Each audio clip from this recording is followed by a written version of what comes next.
오늘 우리에게 주시는 하나님의 말씀은 시편 143편 8절부터 12절까지의 말씀입니다.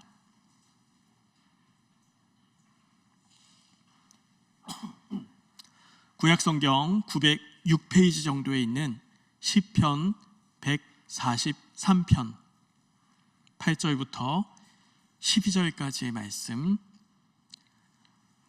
우리 교독으로 읽도록 하겠습니다. 아침에 나로 하여금 주의 인자한 말씀을 듣게 하소서. 내가 주를 의뢰함이니이다. 내가 다닐 길을 알게 하소서. 내가 내 영혼을 주께 드림이니이다.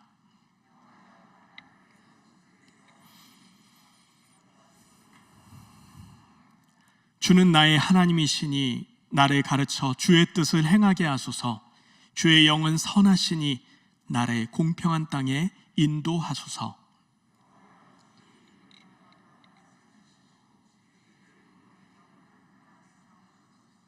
같이 읽겠습니다. 시작. 주의 인자하심으로 나의 원수들을 끊으시고 내 영혼을 괴롭게 하는 자를 다 멸하소서. 나는 주의 종이니이다. 아멘. 오늘 말씀의 제목은 사랑하기 때문에입니다. 2009년도의 영화인데요, 그는 당신에게 반하지 않았다라는 로맨틱 코미디 영화가 있습니다. 근데 이게 외국, 그러니까 노란 머리 나오는 분들의 영화인데 첫 장면을 보면은 아프리카 분들이 나옵니다. 그래서 그 내용이 이렇게 진행되죠.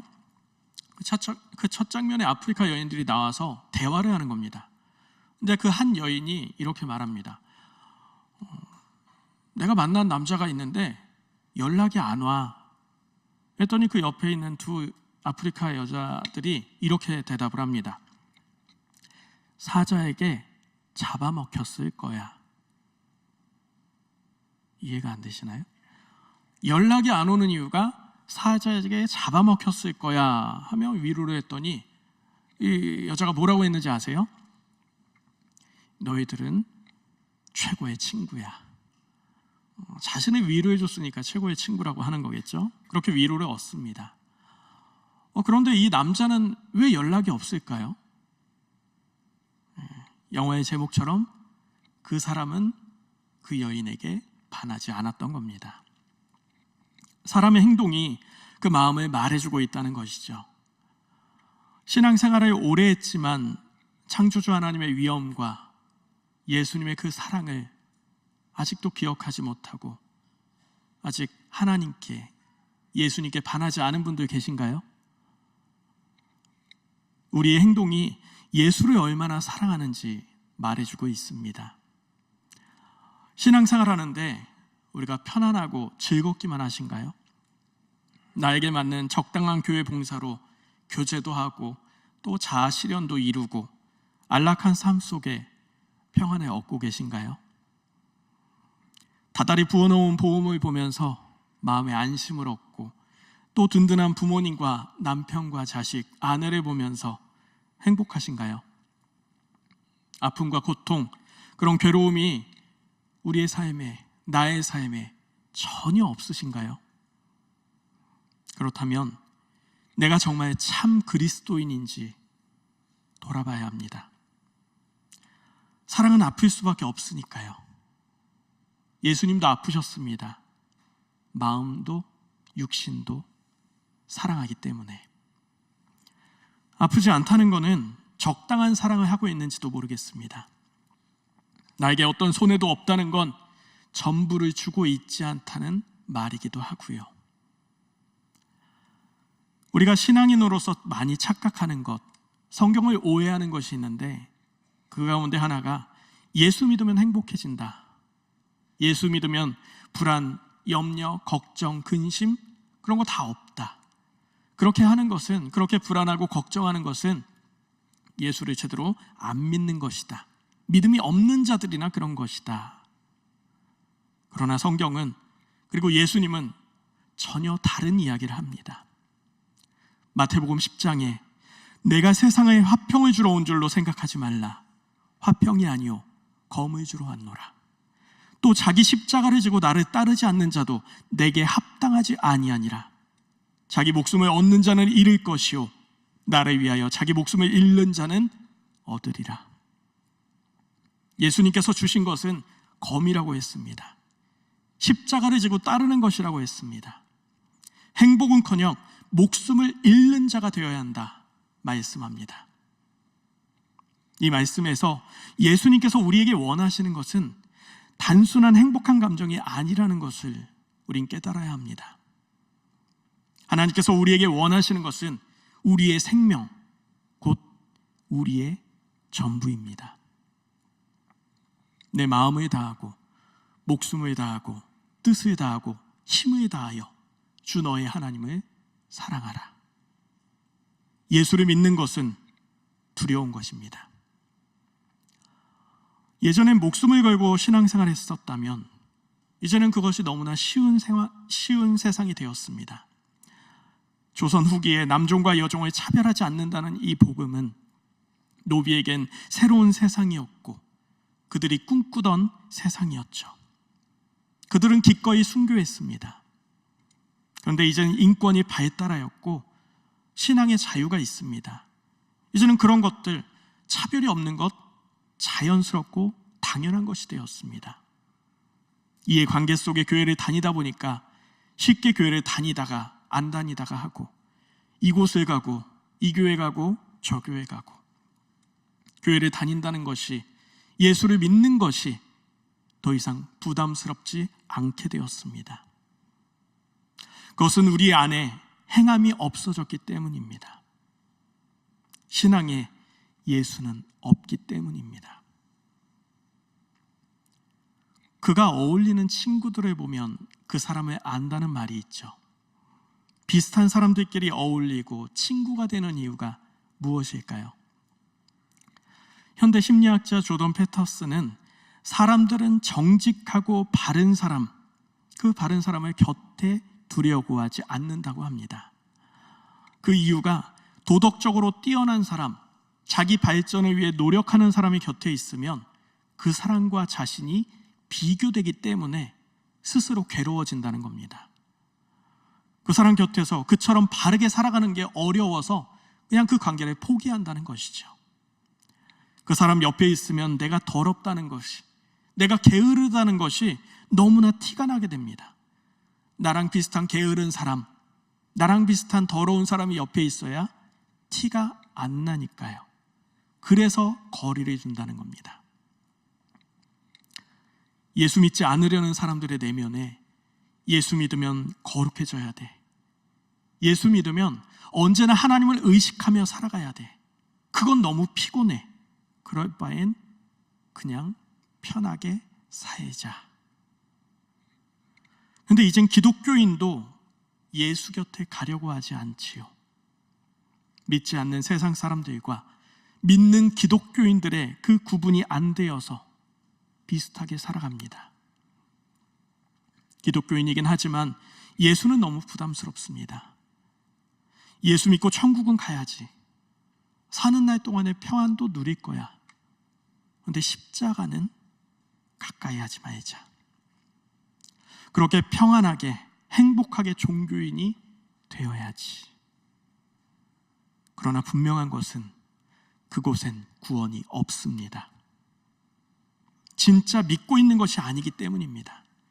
예수를 사랑하지 않기 때문입니다. 옛말에 호로자식이란 말이 있죠.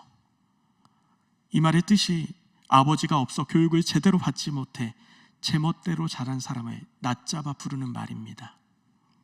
살아오면서 무서운 사람이 없었기 때문에 제멋대로 자랐다는 것이죠. 지금 우리가 하나님 없는 듯, 예수님 사랑 한 번도 받아본 적 없는 듯, 그렇게 제멋대로 성장해버린 호로자식은 아닌가요? 위험하게 버스를 운전하는 미친 운전기사를 끌어내려야 한다며 외쳤던 독일의 보네퍼 목사님. 독일의 많은 목회자들이 그 시대의 흐름에 맞춰서 히틀러를 찬양할 때 그는 히틀러를 끌어내려야 한다며 암살 계획에 가담했고 1943년 체포되고 45년에 처형당합니다. 보네포 목사님이 집필한 제자도의 대가라는 책에서 그는 값싼 은혜를 이렇게 정의합니다. 값싼 은혜는 회개 없이도 죄를 용서하는 설교요, 공동체의 훈련도 없이 베푸는 세례요, 죄의 고백도 없이 참여하는 성만찬이요, 인격적인 참여 없는 면죄의 확인입니다. 순종 없는 은혜, 십자가 없는 은혜, 살아계시고 인간이 되신 예수 그리스도가 없는 은혜, 이것이 값싼 은혜입니다. 뼈를 깎는 훈련도 없는 그리스도를 닮아감, 자기 부인도 없는 제자도, 사람들에게 인정받고 높임받기를 원하는 리더들, 직분을 계급으로 하는 자칭주의 종들, 복받기를 원하지만 희생을 거부하는 성도들, 이런 것들이 가득한 교회가 기독교를 값싼 종교로 만들었다는 겁니다. 현재 우리의 모습을 좀 생각해 보기 원합니다. 아무리 포장해도, 아무리 포장을 하려고 해도 보네포 목사님의 외침을 부인할 수가 없습니다. 내가 가지고 있는 은혜가 어떤 은혜입니까? 값싼 은혜인가요? 그것은 지금 내 행동이 말해주고 있습니다. 공짜로 받은 은혜라고 해서 싸구려가 아닙니다. 값비싼 은혜로 충만했던 보네포 목사님은 제자도의 대가를 치렀습니다. 그는 예수를 따랐습니다. 누구든지 자기 십자가를 지고 나를 따르지 않는 자도 능히 내 제자가 되지 못하리라. 우리가 살핀 이 본서 143편은 다윗의 인생 가운데 가장 어려운 시기에 작성된 것으로 보입니다. 먼저 3절의 새번역 버전으로 보면은 원수들이 내 목숨을 노리고 뒤쫓아와서 내 생명을 땅에 짓이겨 죽은 지 오래된 사람처럼 흑암 속에 묻혀 살게 하였습니다. 이어지는 4절에 내 기력은 약해지고 놀란 심장은 박동조차 멎어버렸습니다. 성서학자들은 이러한 다윗의 시를 노년의 압살롬에게 쫓길 때 지은 시라고 말합니다. 그의 나이 63세. 다윗은 지금 가장 슬픈 아버지의 모습을 하고 있습니다. 이제까지 본 다윗의 모습 중에 가장 괴로워 보입니다. 전에도 사울에게 쫓기는 어려움은 있었지만 사울은 타인이었죠. 그러나 압살롬은 아들입니다. 그래서 다윗은 그의 장수들에게 나를 위해서 젊은 압살롬을 너그러이 대우하라고 부탁합니다. 아버지는 아들을 죽이지도 못하는데 하나님의 뜻은 아직까진 자신이 왕이어야 합니다. 이러지도 저러지도 못하는 아버지의 고뇌, 아들이냐 하나님이냐, 그 어떤 것도 선택할 수 없었던 그 아픈 마음을 다윗은 시로 표현합니다. 찬양의 가사에도 사용되어지는 이 주옥 같은 시가 다윗의 가장 고뇌하는 순간에 지어집니다. 8절 말씀에 아침에 나로 하여금 주의 인자한 말씀을 듣게 하소서. 내가 주를 의뢰함이니이다. 내가 다닐 길을 알게 하소서. 내가 내 영혼을 주께 드림이니이다. 다윗은 지금 아버지 하나님에게 자신도 아버지이면서 아들을 처단해야 되는 이 상황 앞에 길을 인도해 달라고 합니다. 내가 죽든 내 아들이 죽든 그 어떤 쪽을 선택해도 비참해지는 상황에 놓여 있습니다. 그 선택의 기로에 서 있을 때 그 어떤 결과도 인자한 말씀으로 받겠다는 겁니다. 인자한 말씀으로. 나의 다닐 길을 인도하소서. 내 영혼을 주께 드림이니이다. 주의 인도하심을 따라 내 영혼을 주께 맡깁니다. 하나님보다 그 무엇도 앞세우지 않겠다는 다윗의 처절한 몸부림이 느껴집니다. 그러면서 마지막에 나는 주의 종이니이다. 하나님께서 뜻하신 대로 행하겠다는 것이죠. 결국 아들은 죽었고 그 비참함은 오롯이 다윗의 몫이었습니다. 사무엘하 18장 33절에 왕의 마음이 심히 아파 울면서 성문 위에 다락방으로 올라가며 내 아들 압살롬아, 내 아들, 내 아들, 내 아들 압살롬아, 차라리 내가 너를 대신하여 죽었더라면, 압살롬아, 내 아들, 내 아들아. 자신이 죽는 것이 나았던 다윗이지만 하나님의 뜻대로 행하는 다윗입니다. 기독교인들이 유독 사랑한다는 표현을 많이 하죠. 그런데 정작 예수님은 베드로에게 나를 사랑하냐 이렇게 질문만 하셨지 그 누구에게도 사랑한다 말한 적이 없으십니다. 예수님의 모든 사랑은 행함이었습니다. 처음 인간들 곁에 다가온 순간부터 그는 인간을 배려하십니다. 이 세상을 창조한 모든 설계에는 하나님의 인간을 향한 배려와 사랑이 담겨 있습니다. 아기가 이 땅에 태어나서 처음 먹는 모유가 붉은 피와 성분이 똑같다는 것 아시나요? 사람이 다쳐서 피가 날 때는 빨리 치료하게끔 빨간색이라면 갓 태어난 아기가 먹는 음식인 모유는 아이보리빛입니다. 그 창조주의 섬세함, 가히 그의 사랑을 완벽하다고밖에 표현할 수가 없습니다. 예수님은 삶 전체가 사랑입니다. 그의 모든 행동은 사랑이었습니다. 마지막에 십자가로 자기의 사랑을 확증하기까지 예수님은 온몸으로 사랑을 행하셨습니다. 예수님은 부활한 후에 자신을 배반한 제자들에게 먼저 찾아가십니다. 왜 제자들을 찾아가셨을까요? 어찌 보면 배도 없어 보입니다. 그렇게 3년 동안 동고동락하고 그렇게 사랑하고 가르쳤던 제자들, 그런데 그들은 다 배반하고 떠났는데 다시 그 제자들을 찾아갔던 예수님. 예수님께서 십자가에 달려 돌아가실 때 제자들의 마음은 어떠했을까요? 한마디로 말하면 망했다. 내 인생 망했다. 내가 그물도 버리고 직업도 버리고 재산도 다 버리고 가족까지 뒤로 하고 예수님을 따랐는데, 그에게 인생을 걸었는데 그가 죽어버렸어. 내 인생은 이제 다 끝이야. 또 인간적인 괴로움도 몰려왔겠죠. 내가 예수를 사랑한다고 했는데 나는 그를 지키지 못했어.